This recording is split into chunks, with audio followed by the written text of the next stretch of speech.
లో భారీ వర్షాలు పడుతున్నాయి. రాష్ట్ర వ్యాప్తంగా జోరుగా వర్షాలు పడుతున్నాయి. హైదరాబాద్ లో కూడా నేడు భారీ వర్షం పడే అవకాశం ఉందని వాతావరణ శాఖ తెలిపింది. ద్రోణి ప్రభావంతో రాష్ట్ర వ్యాప్తంగా విస్తారంగా వర్షాలు కురుస్తున్నాయి. దీంతో పలు జిల్లాలకు ఎల్లో అలర్ట్ జారీ చేశారు అధికారులు. వర్షాలతో పాటు గంటకు 30 నుంచి 40 కిలోమీటర్ల వేగంతో ఈదురుగాలులు వీస్తాయని సూచించింది. పలు చోట్ల ఉరుములు మెరుపులతో కూడిన వర్షాలు పడతాయని తెలిపింది. ఎగువన కురుస్తున్న వర్షాలతో పలు ప్రాజెక్టులకు క్రమంగా వరద ప్రవాహం పెరుగుతోంది.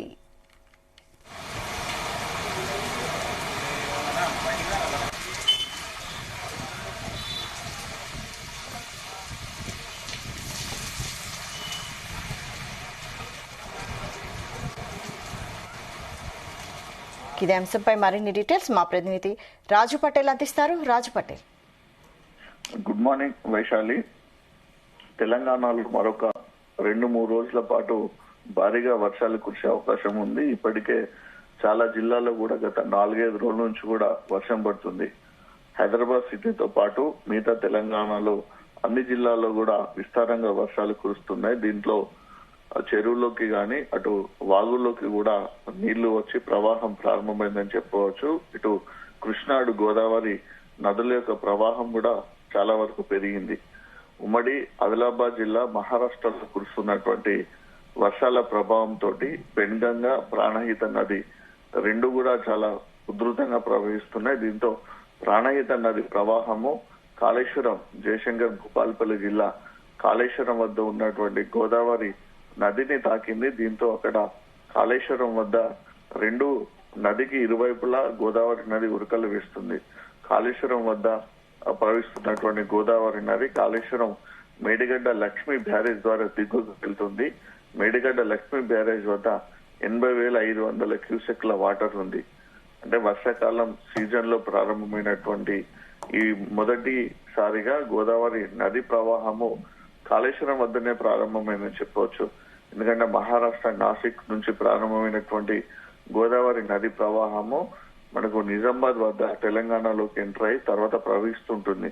కానీ తెలంగాణలో నిజామాబాద్ నుంచి ఇక్కడ కాళేశ్వరం వరకు ఎక్కడ కూడా గోదావరి నది ప్రవాహము ఇప్పటి ప్రారంభం కాలేదు. ప్రాణహిత పెన్గంగా నదిలో వాటర్ ఎక్కువ రావడంతో కాళేశ్వరం వద్ద గోదావరి నది ఉరకలు వేస్తుంది. ఇక మిగతా అన్ని జిల్లాల్లో కూడా వాతావరణం అనుకూలంగా ఉందని కూడా అన్నదాతలు ఆనందం వ్యక్తం చేస్తున్నారు. ముఖ్యంగా ఆదిలాబాద్, నిజామాబాద్, కామారెడ్డి, మంచిర్యాల, కొమరంభీం, ఆసిఫాబాద్ జిల్లా, నిర్మల్ జిల్లా, సిరిసిల్ల, ఇటు జగిత్యాల, పెద్దపల్లి, జయశంకర్ భూపాలపల్లి జిల్లా, ములుగు, భద్రాద్రి కొత్తగూడెం, మహబాద్, మేడ్చల్, మల్కాజిగిరి జిల్లా, వికారాబాద్, రంగారెడ్డి, హైదరాబాద్ ఈ ప్రాంతాల్లో కూడా వర్ష సూచన ఉంది. కాబట్టి ఈ జిల్లాలన్నిటి కూడా వాతావరణ శాఖ ఎల్లో అలర్ట్ జారీ చేసింది. గత 4-5 రోజుల నుంచి కురుస్తున్నటువంటి వర్షాలతోటి అన్నదాతలు ఎంతో ఆనందంగా ఉన్నారని చెప్పవచ్చు. ఎందుకంటే ఎండిపోయేటువంటి దశలో ఉన్నటువంటి పత్తి విత్తనాలకు ప్రస్తుతం కురుస్తున్నటువంటి వర్షం ఊపిరి పోసిందని చెప్పవచ్చు.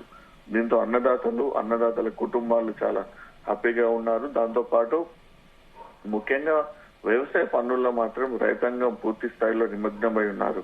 ఇప్పుడిప్పుడే వరి నాట్లు పడుతున్నాయి. మరికొన్ని రోజుల పాటు వరి నాట్లు వేసే టైం కూడా ఇంకా ఉంది. కాబట్టి వరి నాట్లకు సంబంధించినటువంటి పనులు కూడా ప్రారంభం అయిపోయాయి.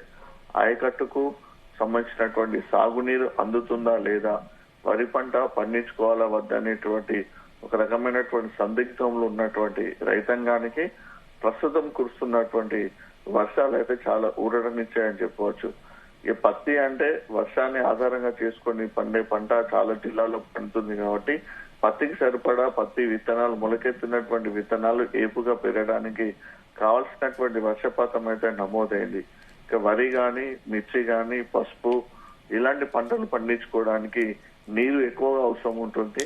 సాగునీరు చాలా అందాల్సిన పరిస్థితులలో అటు బావుల వద్ద గాని, బోర్ల వద్ద గాని ఉన్నటువంటి ప్రస్తుతం ఉన్నటువంటి నీటి సాంద్రతకు ఇది ప్రస్తుతం పడుతున్నటువంటి వర్షాలు సరిపోయే అవకాశం ఉంది. కానీ భారీగా మాత్రం వర్షం పడాల్సి ఉంది. ఎందుకంటే జూన్ నెలలోనే 51% లోటు వర్షపాతం నమోదైంది. సో దీంతో రైతాంగం గాని అటు మిగతా ప్రజలు కూడా పెద్ద ఎత్తున ఆందోళన కలిగించే విషయంగా భావించారు.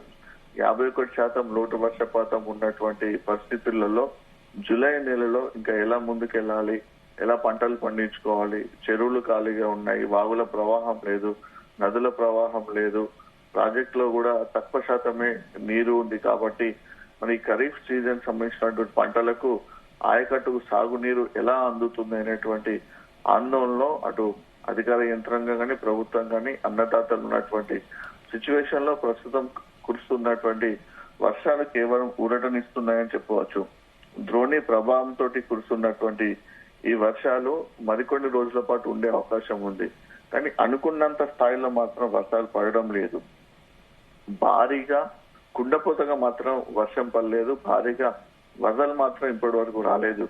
ఎందుకంటే మనకు ఉన్నటువంటి ప్రాజెక్టులలో కేవలం 20% మాత్రమే వాటర్ ఉంది కాబట్టి మిగతా వాటర్ రావాలంటే భారీగా వర్షాలు పడాలి, వాగులు ప్రవహించాలి, ఆ వాగులకు అనుసంధానంగా ఉన్నటువంటి వాగుల ప్రవాహం నదుల్లోకి వెళ్ళాలి, నదులు ప్రవహించాల్సి ఉంది. నదుల ద్వారా వచ్చేటువంటి నీటితోటే అటు ఎస్ఆర్ఎస్ ప్రాజెక్ట్ అయినా, ఎల్లంపల్లి ప్రాజెక్ట్ అయినా, కడెం ప్రాజెక్ట్ అయినా, మిడ్ మేనరు, లోయర్ మానే డ్యాము ఈ ప్రాజెక్టులు నిండాలన్నా కూడా ఖచ్చితంగా గోదావరి నది ప్రవాహం మీద చాలా ఎక్కువగా ఉండాల్సి ఉంది. కానీ గోదావరి నది ప్రవాహం ఎక్కువగా లేదు. కేవలం బాబ్లీ ప్రాజెక్టు గేట్లను లిఫ్ట్ చేశారు. అక్కడ కురుస్తున్నటువంటి కొద్దిపాటి వర్షంతో ఎస్ఆర్ఎస్ లోకి వస్తుంది.